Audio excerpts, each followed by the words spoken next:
Wrestler John Cena ने प्रियंका को क्या पैगाम भेजा।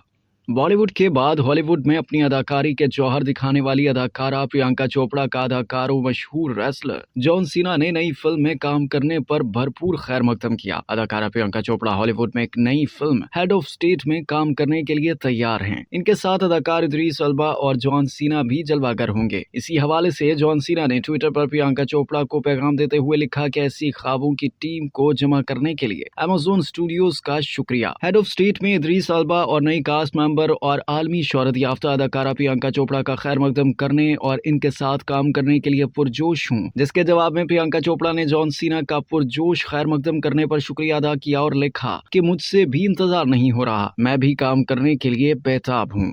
अब तक के लिए इतना ही। मज़ीद जानने के लिए सब्सक्राइब कीजिए डेली जंग यूट्यूब चैनल और लाइक कीजिए डेली जंग फेसबुक पेज।